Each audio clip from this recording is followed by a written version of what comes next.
الحمد للہ وکفا وسلام علی عبادہ الذین اصطفیٰ اما بعد فاعوذ باللہ من الشیطان الرجیم بسم اللہ الرحمن الرحیم یعلم خائنۃ الاعین وما تخفی الصدور سبحان ربک رب العزۃ عما یصفون وسلام علی المرسلین والحمد للہ رب العالمین اللہم صلی علی سیدنا محمد وعلی آل سیدنا محمد وبارک وسلم اللہم صلی علی سیدنا محمد وعلی آل سیدنا محمد وبارک وسلم اللہم صلی علی سیدنا محمد وعلی آل سیدنا محمد وبارک وسلم رب یسر ولا تعسر وتمم بالخیر وبک نستعین رب زدنی علما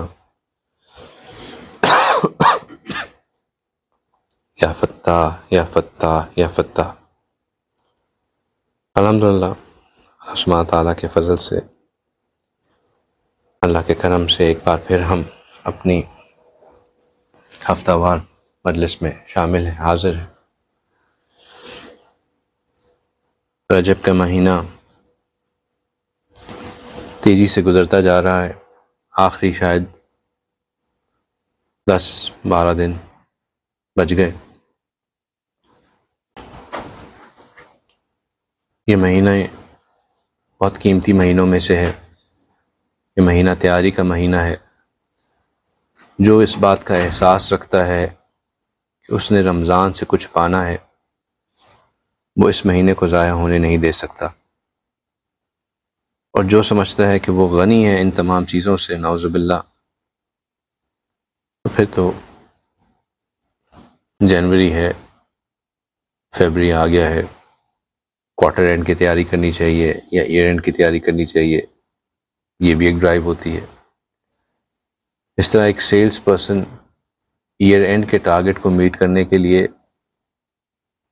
کوارٹر بنا کے کوارٹرلی ٹارگٹس لے کے چلتا ہے، اور پھر کوارٹرلی ٹارگٹس میں سے بھی جو فائنل کوارٹر ہوتا ہے، Q4 جو ہوتا ہے، اس کے اوپر بہت سٹریس ہوتا ہے۔ ہر آرگنائزیشن کے اندر Q4 جو ہے ایک وہ تہلکہ انگیز کوارٹر ہوتا ہے، کیونکہ Q4 میں اس بات کو ڈٹرمن کرنا ہوتا ہے کہ آپ کے جو اینول ٹارگٹ ہے وہ میٹ ہوگا کہ نہیں ہوگا۔ کوارٹر بھی سال کے حساب سے 3 مہینے کو ہی ہوتا ہے، یہ بھی 3 مہینے ہی ہیں، رجب، شعبان، رمضان، نہایت ہی قیمتی مہینے۔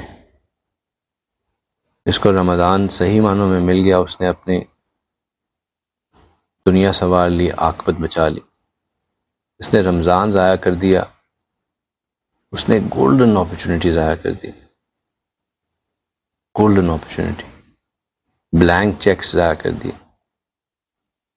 ہم کمزور لوگ ہیں، مجاہدوں کی ہمیں عادت نہیں ہے،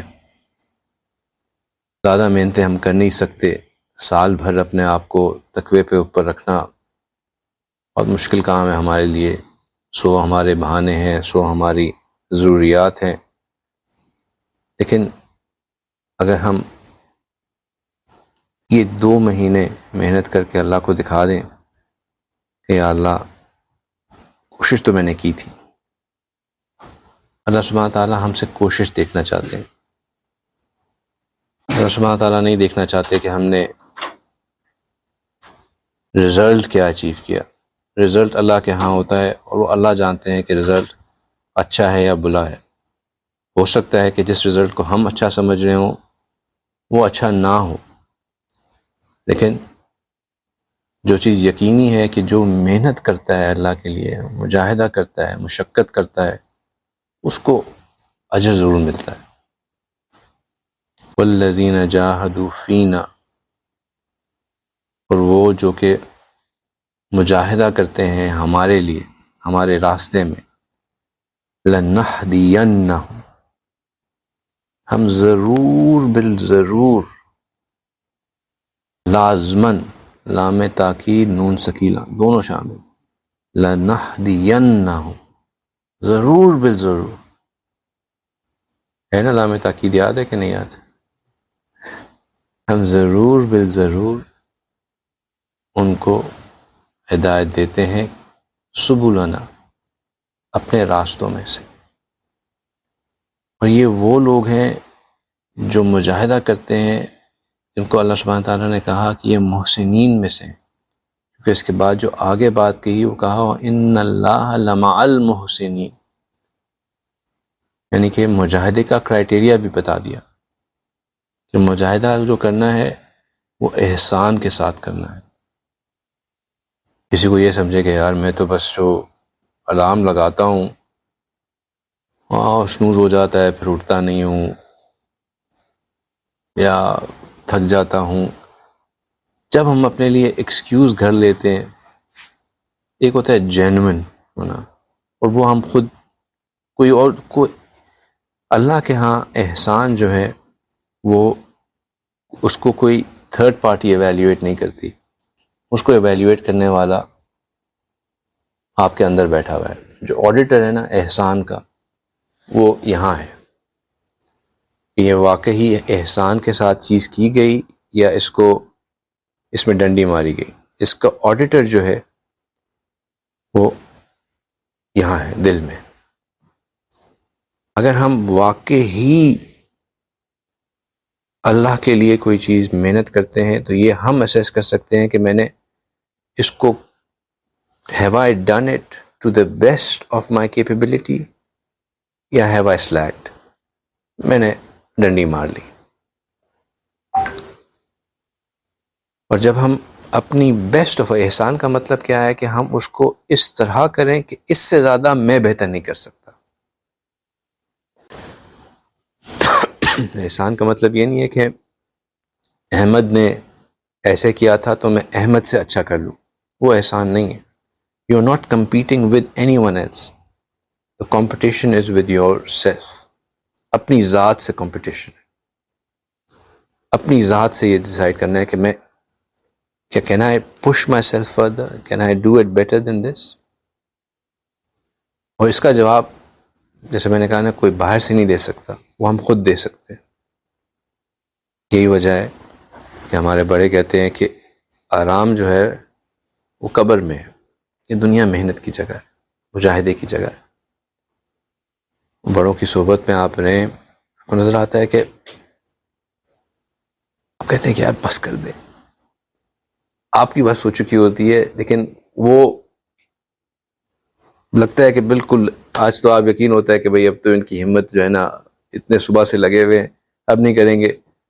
جب پھر تھوڑی دیر بعد اٹھ کے آ جاتے ہیں پھر اگلی محنت کے لیے، اگلے کے اس کے لیے. کیوں؟ اس لیے کیونکہ اور یہ چیز احسان جو ہے صرف دین میں نہیں ہے. جو لوگ دنیا میں بھی احسان سے کام کرتے ہیں وہ دنیا میں بھی بہت کامیابی کرتے ہیں. اور آپ کسی بھی بزنس مینجمنٹ کی بک کو اٹھا کے دیکھ لیں، اس میں جو ایکسلنس کے اوپر ٹاپکس ہیں یا لیڈرشپ کے اوپر ٹاپکس ہیں وہ سب کے سب یہی چیز ڈرائیو کرتے ہیں that you push your own boundaries, you decide that have you delivered to the best of your potential or not. Project management میں پی ایم پی کر رہے ہوتے ہیں، پی ایم ای کے اندر پورا ایک ٹاپک ہے ایکسلنس کے اوپر. وہ آپ کو پش کر رہے ہوتے ہیں کہ آپ نے جو ہے اس کی میجرمنٹ کس پرسپیکٹو سے کی ہے، کتنے ڈنڈیاں تو نہیں ماری اپنے پروجیکٹ پلاننگ میں، آپ نے have you taken into consideration every thing. Risk management اٹھا لیں، اس میں ساری چیزیں اینڈ ٹو اینڈ چیزوں کو کور کیا. Ihsan is a inbuilt part of achieving the best results. تو ہم نے بھی جو یہ 2 مہینوں میں محنت کرنی ہے وہ احسان کے ساتھ کرنی ہے، تاکہ ہم خود اللہ کے سامنے یہ بات بتا سکیں کہ کیا میں نے واقعی have I done what I could have done، اور میں نے کہا کہ یار it's just another exercise، اگلے سال دیکھ لیں گے. اگر رجب اب تک گزر بھی گیا اور ہم نے کچھ بھی نہیں کیا یا کم کیا تو still there is opportunity. اللہ کے ہاں دیر ہے اندھیر نہیں. there is always room to start, but obviously the one who has started before اس کا فائدہ زیادہ ہے. تو still ہے تو رجب ہی نا، بعض اوقات کچھ فارمرز جو ہیں وہ سیزن کے آخر میں بیج بوتے ہیں، اور ان کی نیت یہ ہوتی ہے کہ ہم سیزن کے آخر میں کہیں گے تو سبزی ذرا لیٹ آئے گی، تو جب مارکیٹ ڈاؤن ہو چکی ہوگی، باقیوں کی فصلیں ختم ہو چکی ہوں گی، تب ہماری کھلیں گی۔ تو مہینہ تو ابھی بھی بیج بونے کا ہی ہے، جس نے شروع میں بو دیا اس کو زیادہ فائدہ، لیکن جو اب بھی بوئے گا وہ نقصان نہیں ہو میں رہے گا۔ تو مہینہ اب بھی ہے، یہ مہینہ ہم نے پریکٹیکلی، زیادہ باتیں نہیں کرنی، پھر میں باتیں زیادہ کرنا شروع ہو گیا ہوں، 10 منٹ کی بات میں نے کر لی، پر I want to drive this point home کہ یہ مہینے کا محنت کا مہینہ ہے۔ ذکر کی محنت سے ہم نے کام شروع کیا ہے، ذکر کو اپنائیں، اپنے دل کے بیج کو، دل کی مٹی کو تیار کرنے کے لیے ذکر سے افیکٹو اور کوئی چیز ہے ہی نہیں، ہے ہی نہیں، پیریڈ۔ تو ذکر کو پکڑیں، اپنائیں، اس میں کنسسٹنسی لے کے آئیں۔ مجاہدہ ہے 5 بجے اٹھنا، دکھائیں اللہ کو مجاہدہ، کریں مجاہدہ، مت سوچیں کہ یار کیسے ہو سکتا ہے، نہیں ہو سکتا، ہو سکتا ہے، کر کے تو دیکھیں۔ مت ڈھونڈے بہانے، ہو جی میں تو تہجد میری مس ہو جائے گی۔ تہجد اپنی جگہ بہت اہمیت رکھتی ہے۔ آپ 2 نفل پڑھ کے، ایک بندہ جو صرف دور سے لکھ کے اپلیکیشن بھیجتا رہے کہ میرا کام کر دیں، اور ایک بندہ، آپ نے خود کبھی ایکسپیرینس کیا ہوگا کہ آپ صرف نوٹس بھیجتے رہیں، ای میلز بھیجتے رہیں، اس کے مقابلے میں آپ اس آفس کے اوپر ٹرن اپ ہو جائیں اور وہاں پہ جا کے آپ کھڑے ہو جائیں کہ جی میں تو وہاں تک نہیں ہلوں گا جب تک آپ میرا کام نہیں کر رہے۔ آفس کے کھڑے اوپر جا کے کام کرنے والے کا کام جلدی ہو جاتا ہے، ایز اپوز ٹو جو صرف ای میلز بھیج رہا ہو۔ آپ 2 رکعت تہجد کے پڑھیں، آ کے مراقبے میں بیٹھ جائیں کہ یا اللہ میں تو تیرے در پہ آ کے بیٹھ گیا، اب تو مجھے دے ہی دے اپنی محبت۔ اس کا ایفیکٹ بہت ہے، اس کو چھوٹے ایفیکٹ نہیں ہے یہ مت سمجھیں کہ جی وہ میں نے تو اٹھنا تھا، نماز پڑھنی تھی، یہ کرنا تھا، وہ کرنا تھا۔ کریں، اب بہت خوشی ہوتی ہے مجھے، چند ساتھی ہیں، بلکہ اب تو میری موٹیویشن وہ بن گئے کہ میں اگر ایگزیکٹ 5 بجے بھی سوئچ آن کروں تو وہ پہلے بیٹھے ہوتے ہیں۔ پتہ نہیں ان کی کیا لائف سائیکل ہے، ان کا جا کے مجھے الگ تجزیہ کرنے پڑیں گے کہ اٹھا دے ہے آن، بٹ ماشاء اللہ خوشی ہوتی۔ تو یہ مجاہدہ کریں، اگر کر کے فیل ہو گئے کوئی بات نہیں، نہ کر کے پہلے سے ہی ہمت ہار دینا کہ یار یہ تو میں کر ہی نہیں سکتا، میرے پاسبلٹیز میں سے ہی نہیں ہے، It's not going to work۔ اللہ نے کہا کہ جو مجاہدہ کرتا ہے اس کو ضرور بے ضرور راستہ نہ ملتا ہے، تو ہم مجاہدہ کریں تو صحیح، اور احسان کے ساتھ کریں، احسان کے ساتھ کریں۔ نہیں ملا تو کوئی آلٹرنیٹ ضرور مل جائے گا۔ دوسری چیز جو بہت اہم ہے، ذکر کے فائدوں کے بارے میں بات کر چکا ہوں، اس لیے زیادہ ٹائم اس کے اوپر نہیں لگاؤں گا، لیکن دوسری چیز جو بہت اہم ہے وہ ہے قریب ہو جائیں تاکہ لوگ دروازے میں مت بیٹھیں، قریب ہو جائیں۔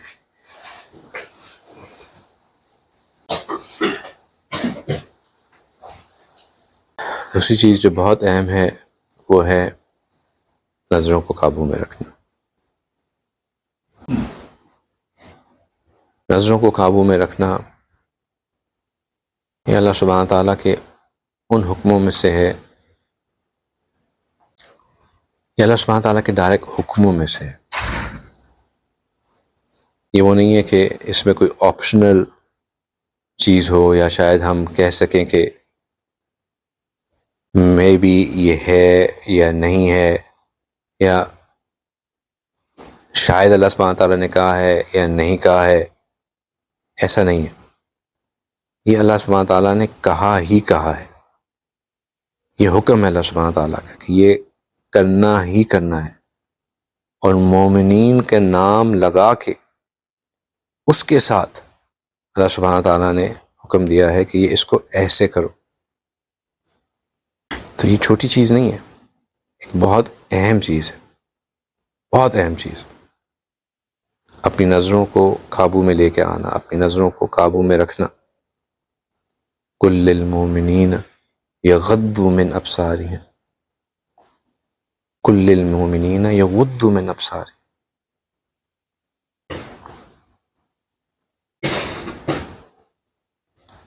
یہ آیت بڑی انسان کی ہیومن سائیکالوجی کو بہت زبردست طریقے سے پورٹری کرتی ہے. پہلا حکم یغضوا من ابصارہم، دوسرا حکم وَيَحْفَظُوا فُرُوجَهُمْ.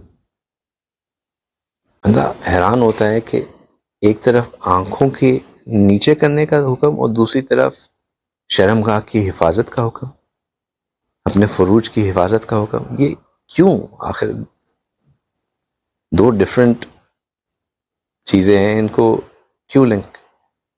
لیکن اگر کبھی غور کریں کہ جس گناہ کی آغاز بد نظری سے ہوتی ہے، اس کا اینڈ ریزلٹ جو ہے وہ فروج کے گناہ پہ نکلتا ہے،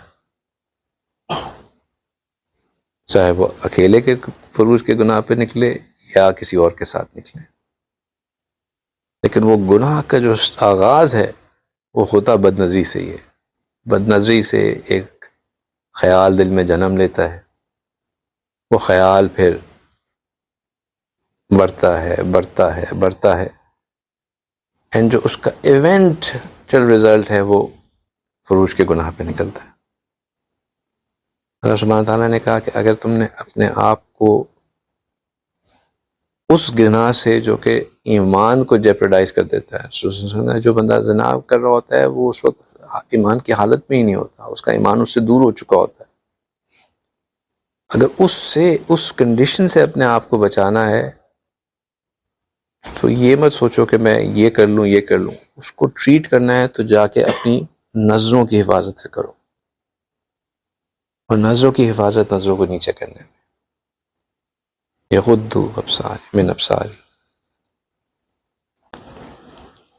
اللہ سبحانہ تعالیٰ یہ حکم دیتے ہیں نظروں کی حفاظت کا، آنکھوں کو نیچے کرنے کا، اور اس کے بعد چند ہی آیات میں اللہ سبحانہ تعالیٰ اپنا ذکر فرماتے ہیں کہ اللہ نور السماوات والارض مثل نورہ کمشکاۃ فیہا مصابیح. اب کیوں اللہ سبحانہ تعالیٰ اپنے آپ کو ایک اس نور سے جو کہ کسی مصابیح کے اندر ہو سے مثال دیتے ہیں؟ نور کا ذکر کر کے کیوں کرتے ہیں؟ کیونکہ یہ جو دل کی صفائی ہے جس میں نور آنا ہوتا ہے، اس کا ڈائریکٹ تعلق ہے آنکھوں کی حفاظت سے. اس کا ڈائریکٹ تعلق ہے آنکھوں کی حفاظت سے. ہماری آنکھیں صاف نہیں ہوں گی، دلوں میں نور نہیں رہے گا. آئے گا ضرور ذکر سے لیکن وہ رہے گا نہیں.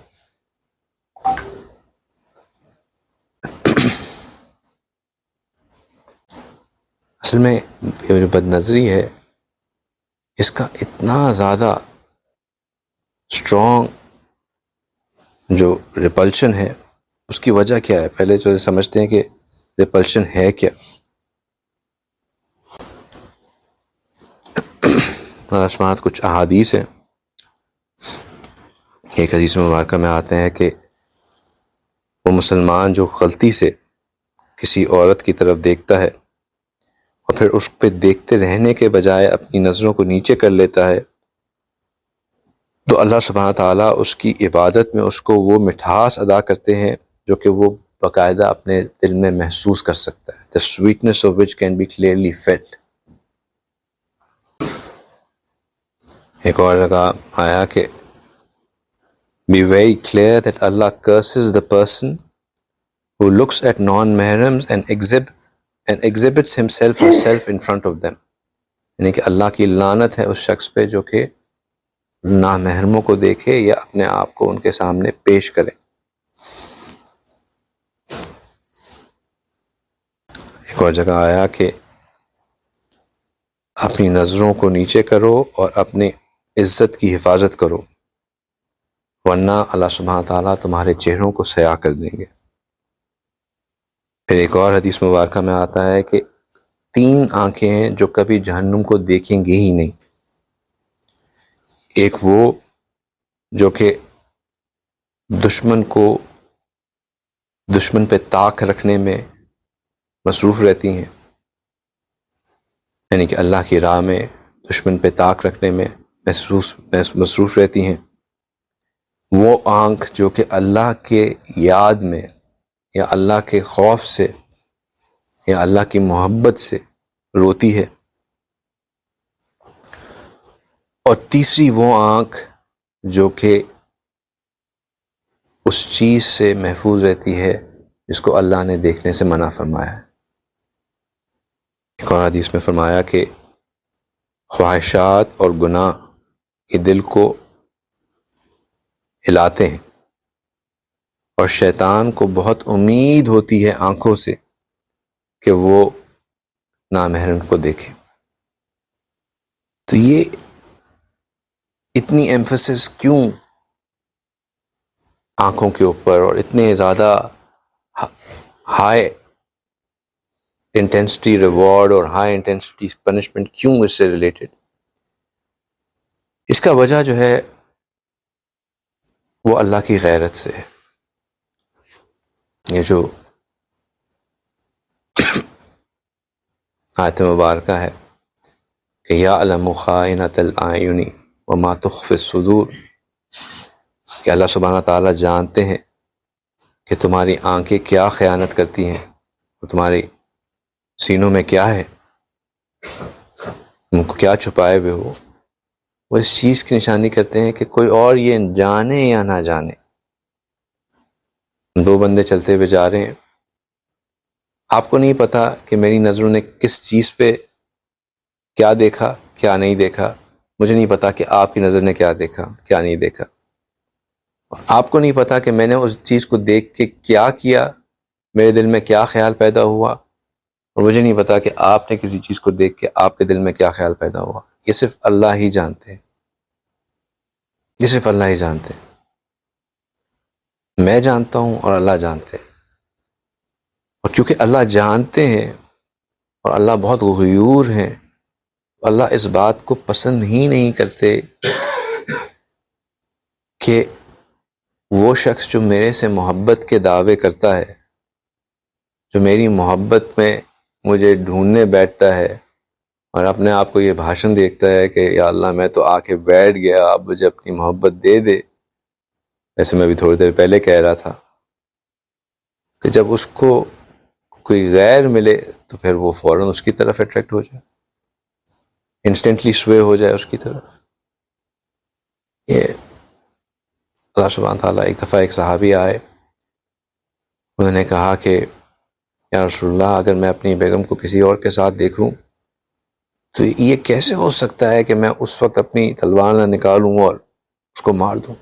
تو میری غیرت کے خلاف ہے یہ چیز۔ آپ کہتے ہیں کہ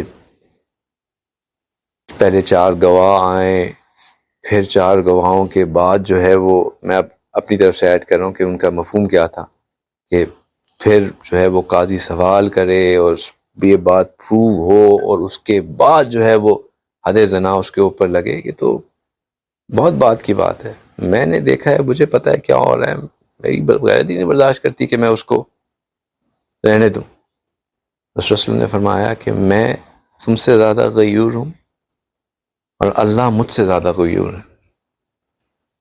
جو اللہ کا یہ جو حکم ہے یہ ایسا ہی ہے، یہ مت سمجھو کہ تم بہت زیادہ غیرت مند ہو۔ میں تم سے زیادہ غیور ہوں اور اللہ مجھ سے زیادہ غیور ہے۔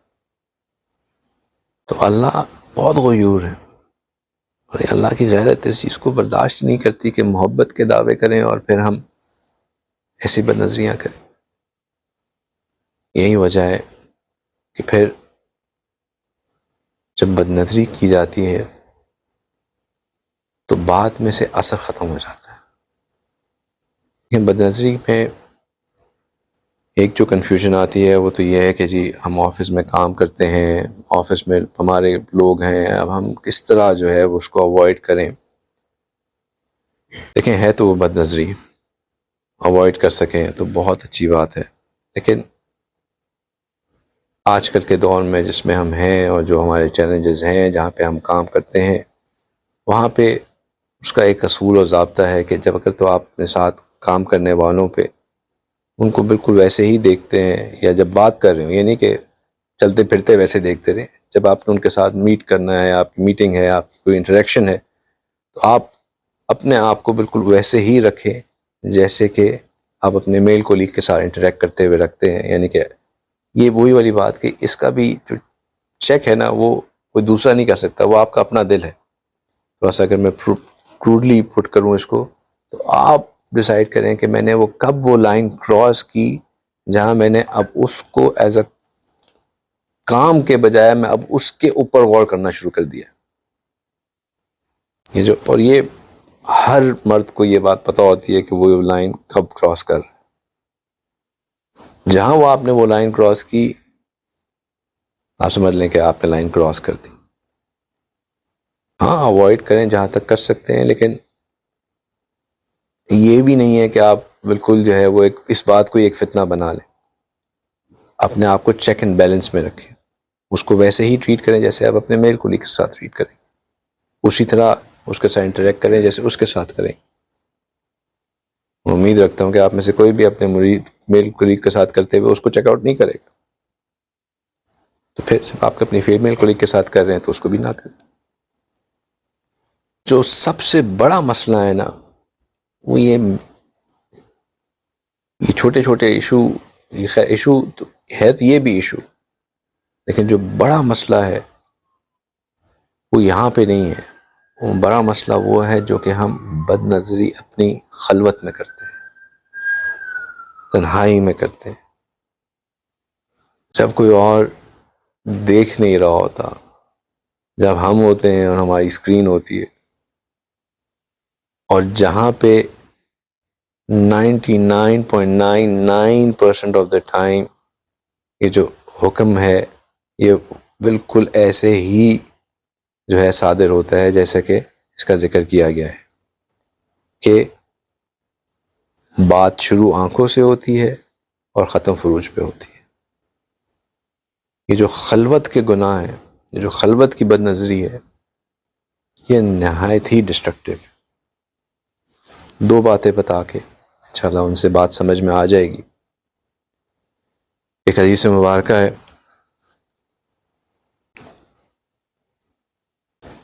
کہ رسول اللہ صلی اللہ علیہ وسلم نے فرمایا کہ روز محشر،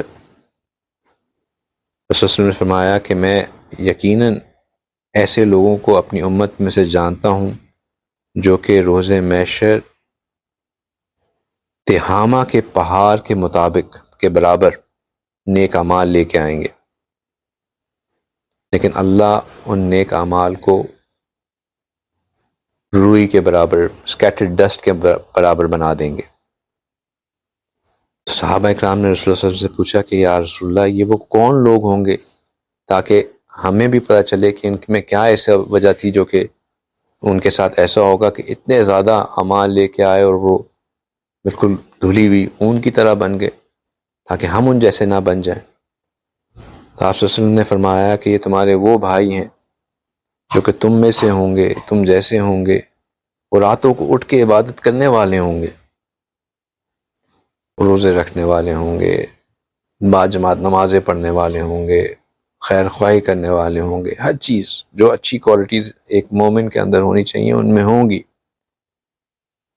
لیکن یہ وہ لوگ ہوں گے جو تنہائی میں اللہ کی حدود کو قائم رکھنے کا خیال نہیں رکھیں گے. یہ وہ لوگ ہیں جو جب اکیلے ہوتے ہیں تو پھر وہ بھول جاتے ہیں کہ اللہ کی حدود بھی ہیں. بہت خطرناک حدیث ہے. یہ جو تنہائی کے، خلوت کے جو گناہ ہیں، ان سے اپنے آپ کو روکنا لازمی.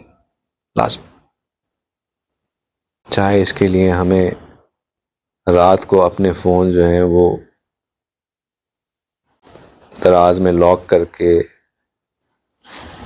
انٹرنیٹ کا کنیکشن بند کر کے، جو مرضی اس کے لیے ایویسو ایکشن لینا پڑے، اگر اس عادت میں سے اپنے آپ کو چھڑانے کے لیے وہ لینا پڑے گا، کیونکہ consequences of this are way too high. ماشاءاللہ یہ جو سارے حضرات بیٹھے ہوئے ہیں یہ وہ ہیں جو کہ واقعی اپنے آپ کو عبادتوں میں، کوششوں میں، محنت میں لگاتے ہیں، لیکن اپنے دل سے خود جان کے پوچھ لیجئے، کیا میں اپنے آپ کو خلوت کے گناہوں سے 100% روکتا ہوں؟ آنسر خود ہمارے پاس آ جائے گا۔ اس حدیث کا مصداق بننے سے پہلے اپنے آپ کو بچا لینا ضروری ہے۔ دوسرا تو یہ کہ کچھ لوگ ہوتے ہیں جن کی بات میں بہت اثر ہوتا ہے، اور کچھ لوگ ایسے ہوتے ہیں جن کو اللہ سبحانہ تعالیٰ موقع تو بہت دیتے ہیں لوگوں کے ساتھ بات کرنے کا اپنے، اور وہ بات بھی بہت خوبصورت کرتے ہیں۔ اللہ سبحانہ تعالیٰ نے ان کو ایک آرٹ دیا ہوتا ہے کہ وہ لوگوں تک اپنی بات پہنچا سکیں، اللہ کی بات کو پہنچا سکیں، لیکن ان کی بات دل پہ اثر نہیں کرتی۔ اس کی وجہ یہ ہوتی ہے کہ جن کا جو تنہائی کے گناہوں سے اپنے آپ کو نہیں روکتا، اللہ سبحانہ تعالیٰ اس کی بات سے اثر کو چھین لیتے۔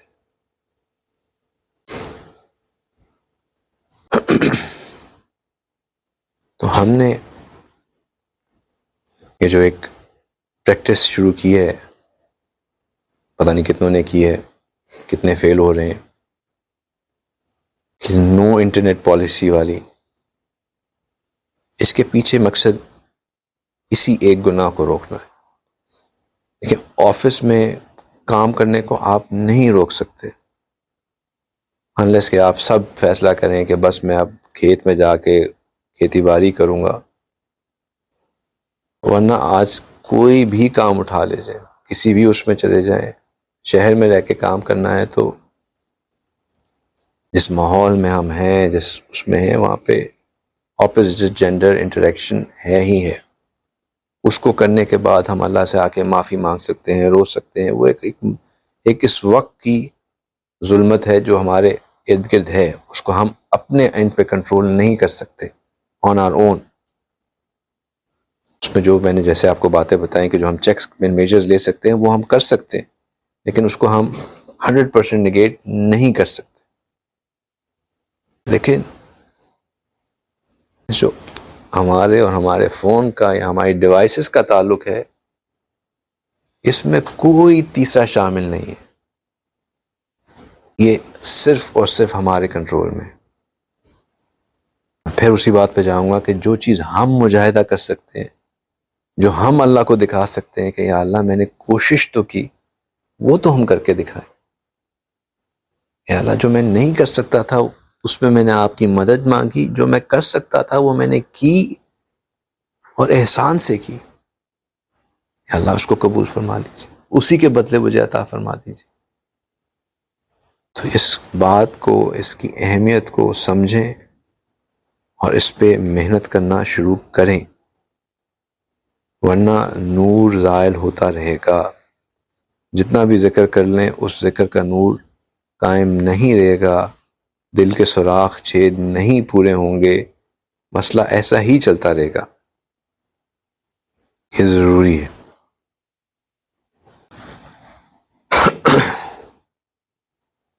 اللہ سبحانہ تعالیٰ ہمیں اپنی نظروں کی حفاظت، تنہائی میں کیے ہوئے گناہوں پہ، خلوت کی ظلمت سے محفوظ فرمائے۔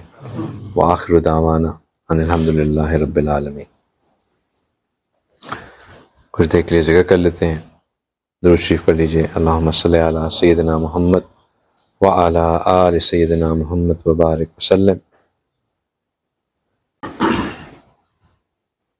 بسم اللہ الرحمن الرحیم۔ حسبنا اللہ ونعم الوکیل۔